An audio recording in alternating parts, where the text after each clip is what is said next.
I am Arthur, 32 years old. 8 months ago, my own father-in-law slapped me so hard across the face that my head actually bounced off the drywall of my own living room, leaving a dent in the plaster and a ringing in my ears that lasted for 3 days. While I was desperately trying to protect the emergency medical money for my premature infant twins, my wife's family stood over me like a pack of vultures. They called me a worthless parasite. My brother-in-law Julian even leaned down and spat right on my cheek. They laughed at me.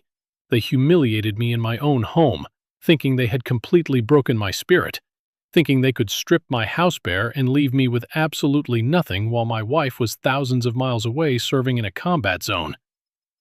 But there was one massive catastrophic detail they did not know. They thought I was just a pathetic stay-at-home dad living off their daughter's military salary. They thought I was a leech. They had absolutely no idea about the true nature of my career, my actual net worth, or the airtight legal trap my lawyer and I had already set to destroy them. And right at that exact terrifying moment, they had no idea that the front door was about to swing wide open. Before I tell you exactly what happened and how I brought an entire arrogant, toxic family to their knees, please hit that like button if you believe in true, unapologetic justice. And do not forget to let me know where you are watching from in the comment section below. Your support means everything to me and helps me share this journey. Now, let's go back to the exact second where this nightmare reached its breaking point. My ears were ringing with a high-pitched whine. The metallic, sharp taste of blood instantly filled my mouth, pooling under my tongue. I slid slowly down the wall, my back scraping against the paint, my hands desperately clutching the torn, heavy envelope of cash to my chest.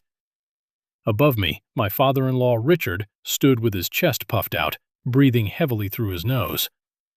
Richard was a man who prided himself on his local real estate investments and his country club memberships. He was always wearing a tailored suit, always smelling like expensive cigars, and always looking down on anyone who did not match his tax bracket or his outdated idea of what a real man should be. Beside him, my mother-in-law Martha let out a sharp, mocking laugh. It was a sound I had heard at Thanksgiving dinners and family gatherings for years, usually directed at a waitress or a neighbor she deemed beneath her. But today, it was directed at me. And then there was Julian, my wife's younger brother, the undisputed, untouchable golden child of the family. Julian was 28 years old, chronically unemployed by choice, and currently wiping his mouth with the back of his hand after spitting directly onto my face. "You really thought you could hide this money from us?" Richard snarled, his face turning a deep, angry shade of purple. He took a step closer, the leather of his expensive Italian shoes squeaking against my hardwood floor. "You freeloading piece of trash! You trapped my beautiful daughter. You adopted these defective, broken kids just to lock her down. And now you are stealing her hard-earned salary while she is overseas risking her actual life." The word defective hit me harder than his hand did. He was talking about my sons. My beautiful, fragile, premature twin boys, Leo and Max, who were currently sleeping in the nursery down the hall, completely dependent on the medical equipment I had purchased to keep their tiny lungs functioning. Richard reached down with violent speed and yanked the envelope from my grip. My fingers burned with the harsh friction of the thick paper tearing away from my skin. The thick stack of $100 bills spilled out slightly, the green paper mocking my helplessness. That was not Elena's military pay. That was not her salary.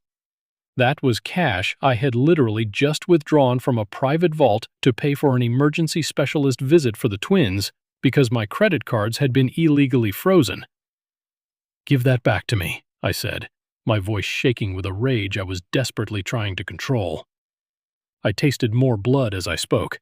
"The boys need that money. It is strictly for their medical care. Without that money, the specialist will not perform the respiratory treatment."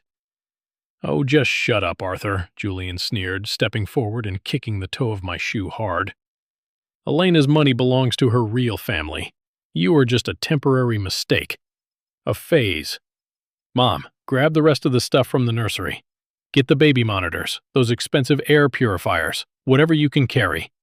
We are selling it all to recoup our losses." I watched in pure horror as Martha turned toward the hallway, her designer handbags swinging on her shoulder, heading straight for the room where my fragile sons were sleeping. My vision went entirely red, the edges of my sight blurred with pure adrenaline. I planted my hands firmly on the cold floor to push myself up. I did not care that Richard was bigger than me. I did not care that Julian was younger and faster. I was ready to physically fight my wife's entire family to the death to protect my children. I braced my legs, ready to launch myself at Martha's back, but I never had to throw a single punch. The heavy oak front door of our house, the one I had just locked 10 minutes prior, suddenly slammed open with enough explosive force to rattle the glass in the window panes. The brass handle smashed into the entryway wall, cracking the plaster. The three of them froze instantly. Martha stopped dead in her tracks, her hand hovering over the hallway light switch. Julian stumbled backward, his arrogant smirk vanishing. Richard whipped his head around, dropping the torn envelope of cash to the floor. I turned my head, my cheek still stinging, the spit still wet on my skin. Standing in the doorway, silhouetted against the bright afternoon porch light, was my wife, Captain Elena. She was supposed to be deployed in a highly dangerous combat zone for another 4 entire months. But she was here. She was standing in our home in full dusty combat uniform, her heavy tactical boots planted firmly on the hardwood floor. Her gear was still strapped to her chest. Behind her stood 2 massive stone-faced military police officers, their hands resting cautiously on their utility belts. The look on Elena's face was not shock. It was not confusion. It was pure, unadulterated, terrifying executioner's wrath. It was the look of a commanding officer who had just found enemy combatants torturing a hostage. How did we get to this point? How did a family that smiled for the cameras and hugged me at our wedding turn into a pack of wild, greedy dogs the absolute second my wife boarded a transport plane? To understand the sheer, magnificent satisfaction of their ultimate downfall, you have to understand the absolute suffocating hell they put me through first. I thought the worst part of my life was saying goodbye to Elena at the base. I was so incredibly wrong. Elena and I met 4 years ago in a coffee shop near the military base. She was fierce, independent, incredibly disciplined, and deeply dedicated to her military career. I was a freelance software engineer, wearing a faded hoodie and staring at lines of code on my laptop. We were complete opposites, but we clicked instantly because I worked from home in sweatpants, kept a low profile, and drove a 5-year-old sedan. Her parents immediately assumed I was a deadbeat. Richard was the kind of man who measured a person's absolute worth by the size of their corner office, the brand of their watch, and the prestige of their job title. When I told him I worked with computers from home, he wrote me off entirely. I never bothered to correct them. I am a deeply private person. I did not feel the need to broadcast to my judgmental in-laws that my boutique cybersecurity software company had recently been acquired by a major tech firm. I did not mention that I retained a highly lucrative, exclusive consulting contract that paid me more in a single month than Richard made in an entire year from his rental properties. Elena knew the truth, of course. She loved that I had the financial freedom and the daily flexibility to run the household. It allowed her to focus entirely on her demanding service without worrying about the electric bill or who was mowing the lawn. Our joy reached its absolute peak when we adopted our twin boys, Leo and Max. The adoption process was long, grueling, and filled with endless paperwork, background checks, and home visits. They were born severely premature and needed intensive round-the-clock care in the NICU for the first 2 months of their lives. Bringing them home was exhausting, terrifying, and without a doubt, the greatest thing I had ever done in my entire life. To secure their future, I immediately contacted my wealth manager and set up a massive, ironclad college fund and an inheritance trust for them before they even left the hospital. Everything was perfect. We had built a quiet, safe, beautiful life. Then came the deployment orders. Elena was abruptly sent out on a highly sensitive 8-month combat tour overseas. Our tearful goodbye at the military base is forever burned into my memory. She held me incredibly tight, kissed the boys' tiny foreheads, and made her parents promise to look out for us. Richard nodded solemnly, shaking my hand and patting Elena's shoulder.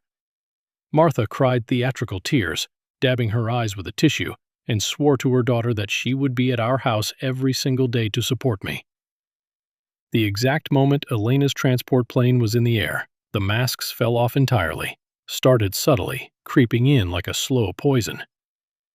2 days after Elena left, Martha let herself into the house using the spare key we had stupidly given her for absolute emergencies. I was in the kitchen exhausted, meticulously sterilizing bottles in boiling water.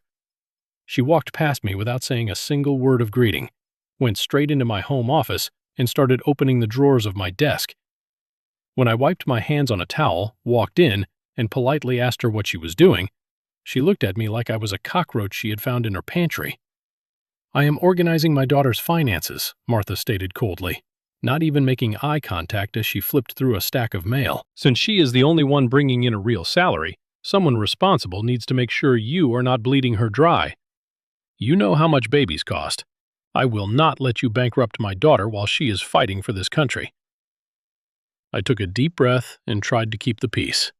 I told myself she was just an anxious mother coping poorly with her daughter being deployed in a dangerous war zone. I politely but firmly asked her to leave my desk alone, explaining that I had everything under control. She scoffed loudly, grabbed the stack of our utility bills, and walked out of the front door without another word. I should have called a locksmith and changed the locks right then and there. I should have set a hard boundary. But I did not want to cause family drama that would inevitably make its way back to Elena. In the military, emotional distraction can be deadly. If Elena was worried about a war at home, she might lose focus in the field. I vowed to handle it myself. I would absorb the abuse to keep her safe. By month 2, the psychological warfare escalated dramatically. I had to take the twins to the pediatrician constantly for weight checks and breathing treatments. One rainy Tuesday afternoon, I came home exhausted, carrying 2 heavy car seats, to find Richard sitting in my living room. He had brought his friend David, the local bank manager who handled the branch where Elena and I kept our joint checking account. They were sitting on my couch, casually drinking my expensive scotch as if they owned the place. Richard looked at me with pure, unmasked disdain. Arthur, David, and I were just discussing Elena's accounts. It seems there have been some unusually high charges at the pharmacy and the specialty grocery store over the last few weeks. Are you funding a lavish lifestyle on my daughter's dime? I am buying specialized premature infant formula and prescription respiratory medication, I replied, my voice dropping to a dangerously low register, which you would know if you ever bothered to call and ask about the health of your grandsons. Those aren't my grandsons, Richard fired back instantly, his face twisting in genuine disgust. They are charity cases you dragged into my daughter's life to guilt her into staying with you. I am putting a stop to this nonsense today. David is going to freeze the joint credit cards until Elena returns. You will have to get a real job to pay for your little projects. I stared directly at David. He looked slightly uncomfortable, shifting his weight on my couch, but he nodded along with Richard. I knew the law. I knew it was entirely illegal for David to restrict my access to my own joint accounts without a direct court order or Elena's signature. Richard wielded a lot of influence in our local town's business circles, and David was clearly bending the rules to appease a wealthy client. I could have easily called my lawyer right then, drafted a massive lawsuit, and buried David and his bank in federal financial compliance violations. But again, I held back. I did not want to trigger a massive legal battle that would inevitably drag Elena's name into the public record while she was deployed. I simply pulled out a different card from my wallet, my personal high-limit black card tied to my corporate accounts, and paid for everything the boys needed moving forward. I truly thought I could just weather the storm in silence. I thought keeping my head down, ignoring their insults, and focusing entirely on keeping the boys healthy was the mature, responsible thing to do. But predators do not respect boundaries. They do not respect silence. They only respect power. And because I was hiding my power, They thought I was incredibly weak.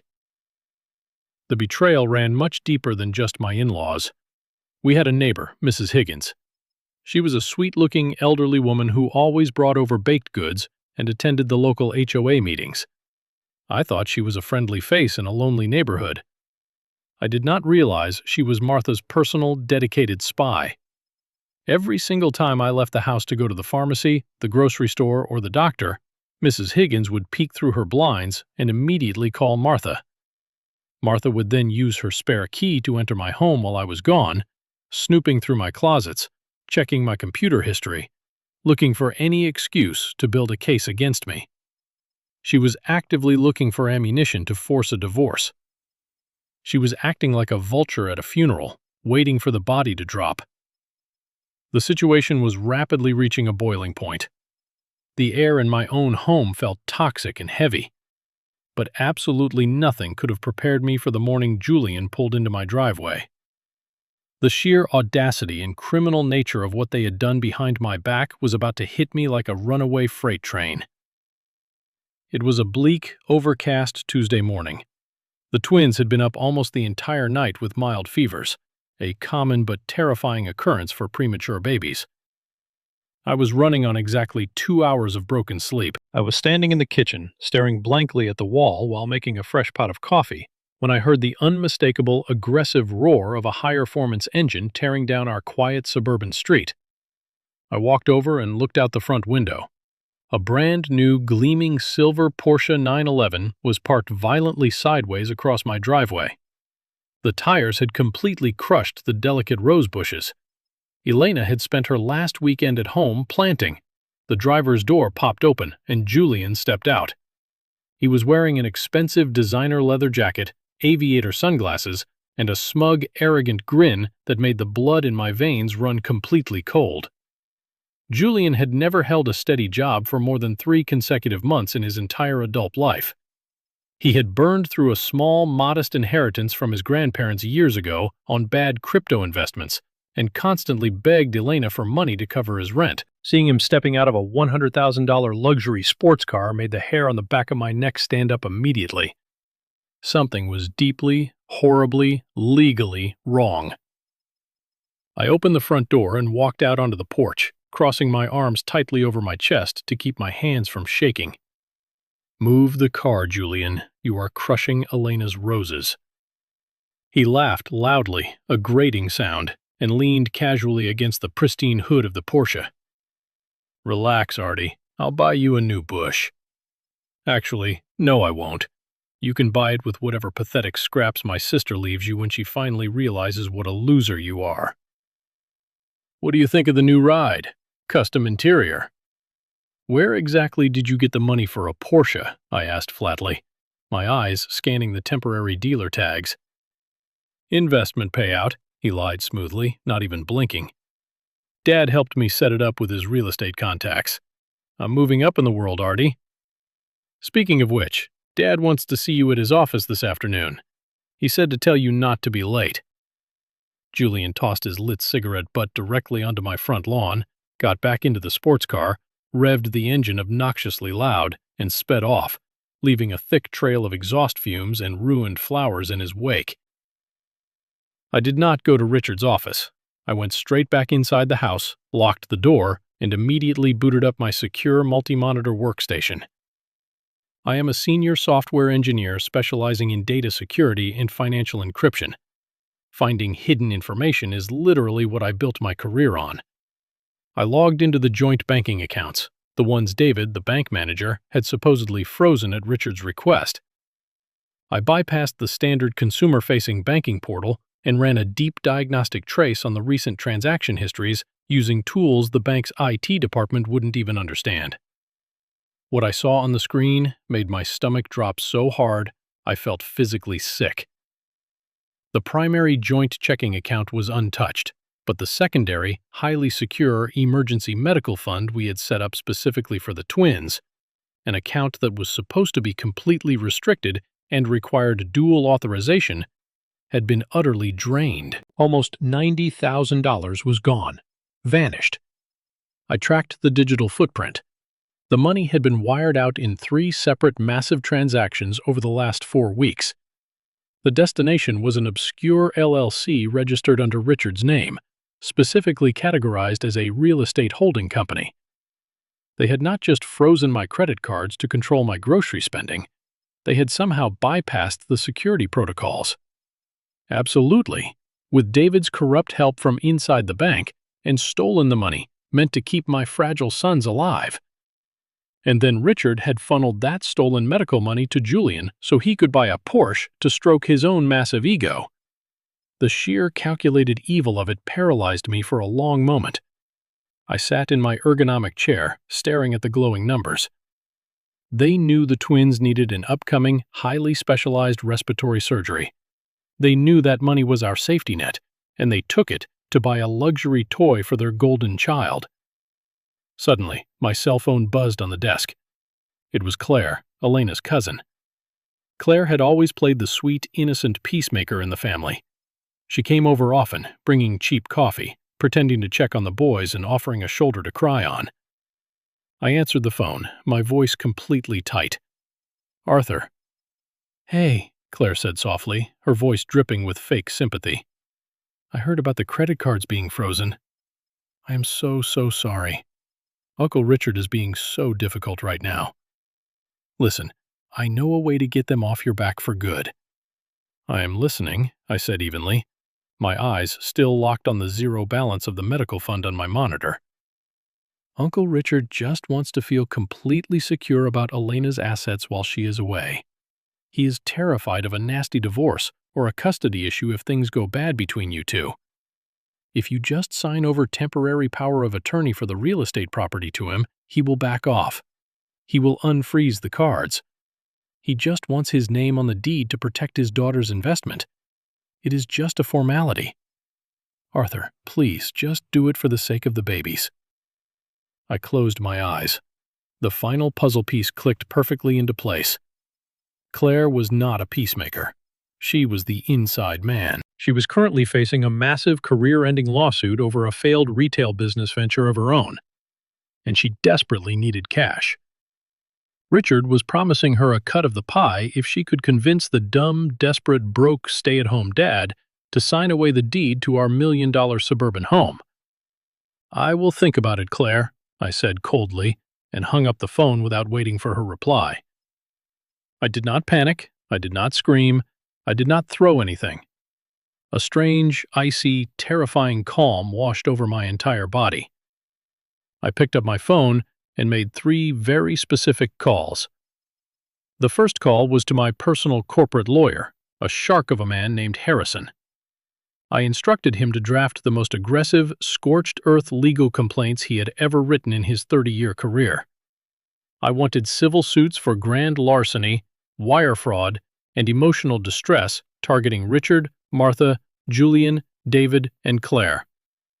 I wanted emergency custody safeguards put in place so they could never legally approach my children again. The second call was to Mr. Sterling, the billionaire CEO of the tech giant that had acquired my company. Sterling owed me his entire global cybersecurity infrastructure. I told him I needed a large amount of physical, untraceable cash delivered to my house securely, and I needed my primary Black accounts fully activated for immediate massive transfers to Harrison's legal trust. Sterling offered me a massive promotion and a board seat on the spot out of sheer respect for the coldness in my voice, but I declined. I just needed the money mobilized. The third call was the most important. It was to a private highline military contractor liaison I knew through Elena's command structure.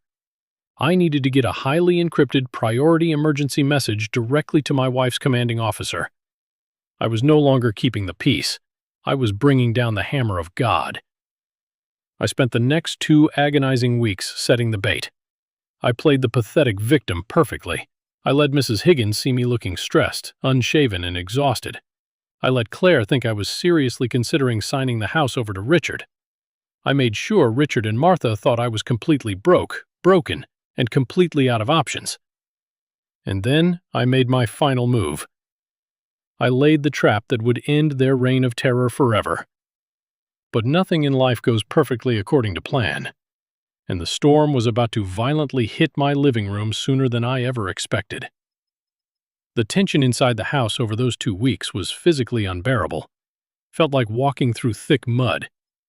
Max, the smaller and more fragile of the twins, suddenly developed a severe, rattling respiratory infection. His breathing became shallow and fast. The pediatrician, Dr. Aries, a highly respected specialist in the city, informed me during an emergency visit that Max needed a highly specialized breathing treatment machine and a specific imported formula that our standard insurance absolutely refused to cover. I stood in Dr. Aries's sterile white clinic, holding Max tightly against my chest. Dr. Aries examined Max's chart, his face grim and tired. "Arthur, I know things are extremely tight financially with Elena away on deployment, but you need to get this medication and this machine today. His lungs are struggling to oxygenate his blood. We cannot wait." "I will get it," I promised, my voice unwavering. "Write the prescription. Money is not an issue." Dr. Aris hesitated, tapping his pen against the clipboard. He was an excellent doctor, but he played golf at the same country club as Richard. He knew the local gossip. He knew the family dynamics. "Arthur, Richard actually called the clinic yesterday. He demanded to know if you were racking up unnecessary, frivolous medical bills on Elena's tab. I had to tell him no due to patient confidentiality, but he made it sound like you were on the verge of bankruptcy. If you need help, do not worry about Richard ever again," I said, my voice cutting through the room like a knife. "Just write the prescription, doctor." Leaving the clinic, I drove straight to the bank. I did not go to David's local branch where my in-laws banked. I drove to a high-tier, secure private banking institution downtown where my corporate wealth was managed. Mr. Sterling had arranged everything perfectly. I walked past the marble columns, was escorted immediately into a secure, soundproof vault area, and withdrew $20,000 in crisp, banded cash. I needed it immediately for the private medical supply company, which only dealt in wire transfers or certified physical funds for expedited emergency equipment, and I absolutely did not have time to wait for a standard wire to clear over the weekend. Max's life depended on it. I put the thick, heavy envelope of bills into the inside pocket of my jacket, feeling the weight of it against my ribs. I drove to the medical supplier, bought the specialized respiratory machine and the imported medication, drove home, and immediately administered the breathing treatment to Max. Within an hour, his color improved from a terrifying pale blue to a healthy pink. His breathing slowed. The boys, finally, mercifully, fell into a deep, peaceful sleep in their cribs in the nursery. I walked into the kitchen, the adrenaline slowly leaving my system, and poured myself a tall glass of ice water. I leaned against the granite counter, rubbing my burning eyes. The physical exhaustion was bone deep, a heavy ache in my muscles. But my mind was racing at 1,000,000 miles an hour. The legal documents were completely ready. Harrison had sent me the final drafts. The private investigators I hired had already compiled a massive, undeniable mountain of photographic and digital evidence against Richard's fraudulent LLC, Julian's car purchase, and David's illegal banking maneuvers. All I had to do was wait for Monday morning to formally file the lawsuit and destroy them financially and legally. Then the doorbell rang. It was not a polite, normal ring. It was frantic, aggressive, sustained pressing. Buzz, buzz. I looked at the high-definition security monitor mounted on the wall. It was Richard, Martha, and Julian. They looked absolutely furious, pacing on my porch. Mrs. Higgins, the loyal neighborhood spy, must have been watching through her curtains. She must have seen me carrying the large medical supply boxes and the bank envelope into the house, and immediately called Martha to report that I somehow still had access to large amounts of money. I took a deep breath, unlocked the deadbolt, and opened the door. They didn't even wait for an invitation. They violently pushed past me immediately, storming into the hallway like a rogue sweat team executing a raid. "Where is it?" Richard demanded loudly, his face red with exertion, his eyes scanning the living room wildly. "Keep your damn voice down," I warned him fiercely, pointing a strict finger toward the hallway. "The boys are finally asleep after a medical emergency. What the hell do you want?" "Do not play dumb with me, you little rat," Martha hissed, stepping up to me and poking my chest with her manicured finger. "Mrs. Higgins saw you counting a massive stack of cash in your car before you brought those boxes in. Where did you get it? Did you take out a secret illegal loan against our daughter's house? Did you steal from her retirement?" "That is absolutely none of your business," I said, standing my ground, refusing to back up a single inch. Julian stepped forward loudly, cracking his knuckles. He was trying to look like an intimidating tough guy, but in his designer clothes paid for by stolen money, he just looked like a spoiled child playing dress-up. "Listen to me, you pathetic loser. That money belongs to this family. You are probably hiding it in a suitcase to run away before Elena gets back and divorces you. Hand the cash over right now." "Or what, Julian?" I challenged, staring directly into his cowardly eyes, my voice dead calm. "You are going to take it from me. That money is for Max's medical treatment. You already stole the entire emergency fund to buy your stupid Porsche. You are not touching a single dime of this money." Richard's eyes widened slightly in shock at the mention of the Porsche. He did not realize I knew the exact paper trail. He thought he was a criminal mastermind, but his surprise quickly morphed into violent, uncontrollable anger. He realized he was losing control of the narrative. "You disrespectful, ungrateful piece of garbage," Richard roared, losing all composure. He lunged forward. That was the exact moment he slapped me. The impact was blinding, a flash of white light behind my eyes. My head snapped to the side, hitting the drywall with a sickening thud. The envelope of cash slipped from my inside jacket pocket, falling to the floor and bursting open. Julian immediately dove for it, snatching up the $100 bills like a starving dog fighting for scraps. He stood up, hawked a loogie, spat directly on my cheek, and laughed. Martha stood beside him, her eyes gleaming with absolute sickening greed as she looked at the thick stack of bills. "This cash should cover the inconvenience of dealing with you," Richard sneered, looking down at me as I slid down the wall, clutching my bleeding face. "Julian, Mom grabbed the rest of the stuff from the nursery. We are done here." They thought they had won. They thought they had finally broken the pathetic stay-at-home dad. They were so utterly blinded by their own arrogance, greed, and sense of entitlement that they did not hear the heavy armored tires of the military transport vehicle pulling up to the curb outside. They did not hear the heavy synchronized boots marching up the concrete steps of my porch. As Martha eagerly took a step toward the hallway, ready to strip my children's nursery of anything valuable she could pawn, the front door violently slammed open. And there stood my wife, Captain Elena, flanked by military police, her eyes burning with a fury that could melt steel. The storm had officially arrived, and I knew with absolute certainty that there would be absolutely no survivors in her wake. The silence in my living room was so absolute, so heavy, it felt like all the oxygen had been violently sucked out of the space. The heavy oak front door was still physically vibrating on its brass hinges from the sheer explosive force of Elena's entrance. The pale desert dust from her combat boots seemed to hang suspended in the afternoon sunlight pouring through the entryway.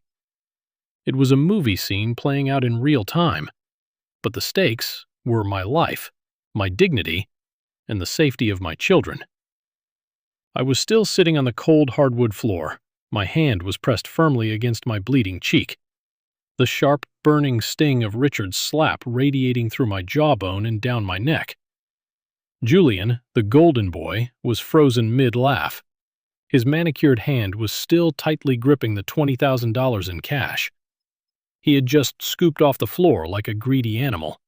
Martha was completely immobilized near the hallway. One of her expensive designer shoes was pointing toward the nursery where my fragile sons were sleeping, and her oversized leather handbag was slipping awkwardly off her shoulder. She looked like a thief caught in the beam of a police spotlight. And then there was Elena, my beautiful, fierce wife. She looked like an absolute unstoppable force of nature. Her uniform was completely covered in the fine, pale dust of the combat zone she had just left. Her tactical vest was fully loaded, heavy with gear. But it was her eyes that truly terrified the room. They were completely devoid of any warmth or familial affection. She surveyed the chaotic scene in a fraction of a second. She saw her bleeding husband on the floor. She saw her lazy brother clutching a massive stack of cash. She saw her father standing over me with his fists still aggressively clenched. "Elena," Richard finally gasped. His voice cracked like a dry winter branch. The arrogant, booming tone of the wealthy local real estate mogul was completely gone. "Sweetheart, what on earth are you doing here? You were not supposed to be home until Thanksgiving." Elena did not answer him. She did not even look at his face. She took 3 heavy, deliberate steps into the room, bypassing her father entirely as if he were a ghost, and knelt right beside me. She reached out with a trembling, dust-covered hand and gently touched the unbroken side of my face. "Arthur," she whispered. Her voice cracked for just a split second, betraying the raw emotion underneath before she forced it into a cold steel rod. "Are the boys safe? Are Leo and Max okay?" "They are sleeping," I rasped, wiping Julian's disgusting spit from my face with the back of my flannel sleeve. "Max had a severe respiratory crisis earlier today. I just gave him the emergency treatment. They are okay right now, but they need that money for the specialist." Elena's jaw tightened so hard I genuinely thought her teeth might shatter under the pressure. She stood up slowly, turning to face the people who shared her DNA. Behind her, the 2 massive military police officers, Sergeant Miller and Corporal Jenkins, stepped fully into our house. Jenkins immediately raised his heavy-duty military-grade smartphone. The red recording light glared like a sniper's laser sight, pointed directly at Richard's chest. "Elena, you have to understand what you are seeing here," Richard started, his slimy survival instincts finally kicking into overdrive. He was a master manipulator, a man who had spent decades spinning narratives at country club dinners and HOA meetings to protect his inheritance and his flawless public image. He took a tentative step toward her, holding his hands up in a fake, placating gesture. "This man you married is a criminal. Mom and I came over to check on the boys because we were worried, and we caught Arthur trying to flee. He was stealing from your joint bank accounts. Look at Julian's hand. Arthur was trying to stash $20,000 in physical cash to abandon your children and file for a nasty divorce while you were deployed overseas." It was a brilliant, disgusting, flawlessly delivered lie. It was exactly the kind of lie that would absolutely work on someone who did not know the truth, someone who had not been paying attention. But Elena knew everything. She knew the unfathomable depths of my loyalty, and thanks to the encrypted priority message I had sent to her commanding officer weeks ago, she knew exactly what her toxic family had been doing in the shadows for the last 8 months. "Put the money down, Julian," Elena commanded. Her voice was not a sisterly request. It was a direct, lethal military order. Julian swallowed hard. I could see his Adam's apple bobbing nervously against his collar. He looked down at the thick stack of $100 bills in his hand, then looked up at the 2 military police officers glaring at him with pure contempt. He slowly, shakily, bent down and placed the torn envelope of cash onto the glass coffee table, backing away immediately as if the money had suddenly caught fire and burned him. "Elena, please listen to your father," Martha chimed in, her voice shrill and desperate, vibrating with panic. She took a tentative step back from the hallway. Realizing the nursery was no longer an option to raid. "Arthur is toxic. He is manipulative. We were just trying to protect your hard-earned assets. We were protecting your military salary. He has been buying ridiculous, lavish things while you were away, risking your life. He has been keeping terrible secrets from you. The only people keeping secrets in this house are you," Elena fired back, her voice echoing loudly off the vaulted ceiling of our living room. "I know exactly what you did, Dad. I know all about the fraudulent real estate LLC you set up to drain the medical fund. I know about your little arrangement with the bank manager, David. I know you used the money meant to keep my premature babies breathing to buy Julian a luxury sports car." Richard's face drained of all color instantly. He looked exactly like a man who had just been handed a terminal diagnosis. "How? How could you possibly know any of that? You have been in an active combat zone. He is lying to you, Elena. Arthur is a master manipulator. He is an unemployed, pathetic stay-at-home dad who does absolutely nothing but drain your resources. He is a leech. At that exact perfect moment, the deep, rhythmic, thundering thud of heavy rotor blades filled the air outside. The sound was so incredibly loud, the framed pictures on our walls literally rattled. A massive, sleek, black corporate helicopter was descending onto the empty, grassy lot at the end of our suburban street. Less than a minute later, a black luxury SUV with heavily tinted windows pulled aggressively into my driveway, parking directly behind Julian's shiny new silver Porsche, completely boxing it in. The front door of my house, still wide open to the neighborhood, admitted a tall, highly distinguished man in his late 60s. He was wearing a bespoke charcoal gray suit that probably cost more than Julian's entire car. He had silver hair, piercing blue eyes, and an aura of absolute terrifying billionaire authority. Two massive private security guards flanked him, scanning the room. It was Mr. Sterling, the CEO of the tech conglomerate that had purchased my software company. Richard gasped audibly. As a local real estate developer, Richard knew exactly who Sterling was. Everyone in the high-end financial world knew Sterling. Richard had spent years desperately trying to get a simple 15-minute meeting with Sterling's investment group to pitch a project, and he had been repeatedly, embarrassingly denied. "Mr. Sterling," Richard stammered, completely ignoring the military police and stepping forward, automatically extending his hand like a trained dog. "What an incredibly unexpected honor! I am Richard. We have mutual associates in commercial real estate downtown. What brings a man of your stature to this neighborhood?" Sterling did not even look at Richard's outstretched hand. He looked down at the fresh blood on my face, then looked at Julian cowering near the kitchen, and finally looked at Elena. He gave her a deeply respectful, solemn nod. "Captain," Sterling said in his rich, growly voice, commanding the attention of everyone in the room. "Thank you for your service to this country. I sincerely apologize for the dramatic entrance, but my head of global cybersecurity informed me he was dealing with a highly volatile, hostile domestic situation. I do not let my most valuable assets face threats alone." Sterling walked right past Richard as if the man were a piece of cheap, invisible furniture. He extended his hand down to me. I took it, and he pulled me up from the floor with surprising physical strength. "Arthur," Sterling said, clapping me firmly on the shoulder. "Are you all right? My legal team is waiting outside in the SUV right now. The transfer of the physical funds you requested is fully complete and secured." Richard looked like his brain was physically short-circuiting. His eyes darted frantically between me and the billionaire CEO. Wait a minute, Mr. Sterling. Please, there must be some kind of massive misunderstanding here. You just called my son-in-law your most valuable asset. Arthur doesn't work. He plays with computers in the spare bedroom. He is broke." Sterling finally turned to look at Richard, and the absolute unmasked disgust on his face was one of the most beautiful things I have ever witnessed.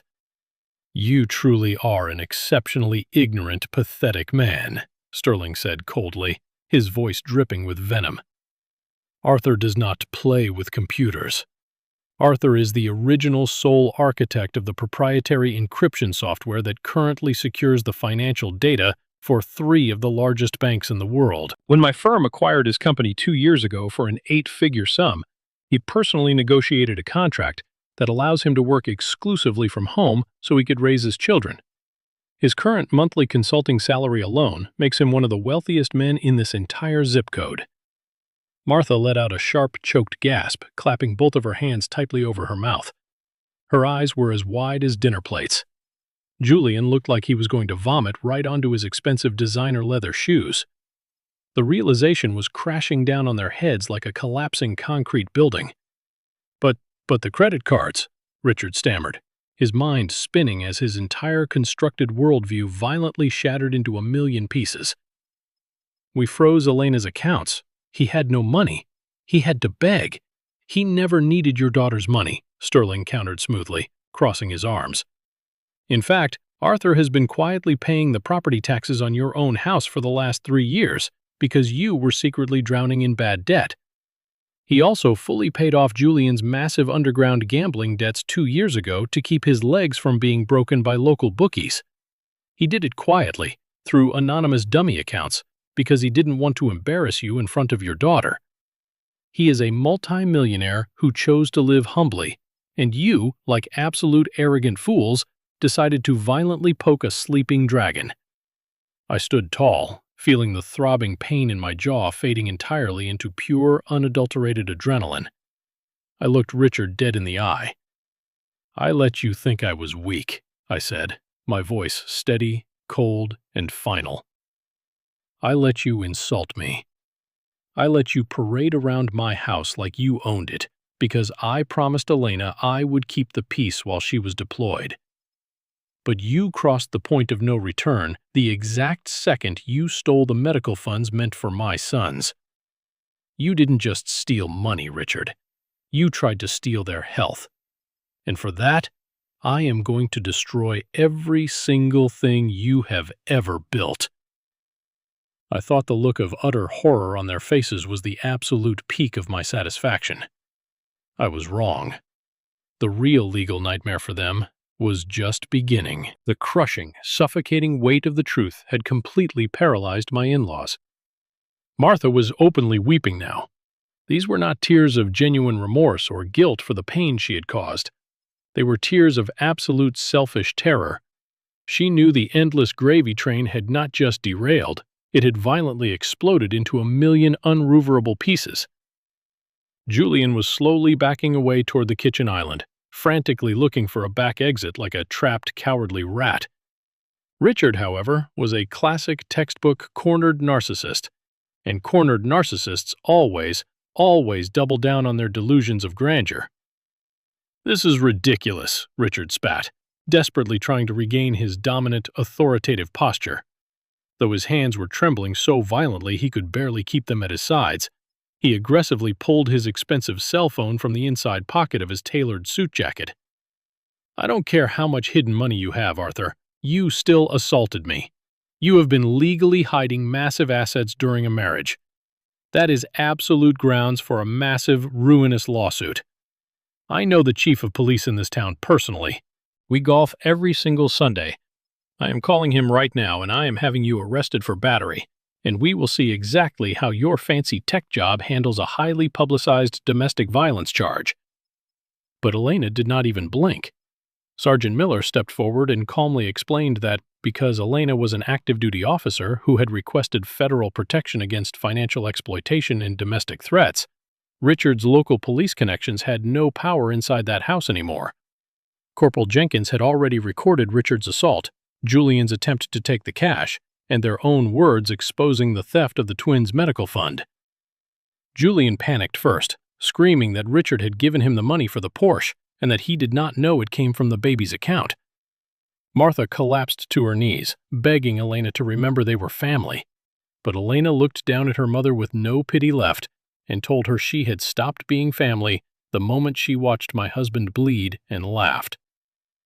Then Harrison's legal team and federal agents arrived, freezing Richard's accounts, seizing the fraudulent LLC, impounding Julian's Porsche, and arresting Richard, Martha, and Julian in front of the entire neighborhood. Mrs. Higgins, the spying neighbor, tried to disappear behind her curtains, but I made sure she heard me say exactly what happens to people who target sick children. 6 months later, the trial exposed everything. David, the corrupt bank manager, took a plea deal and lost his banking license, his reputation, and his freedom.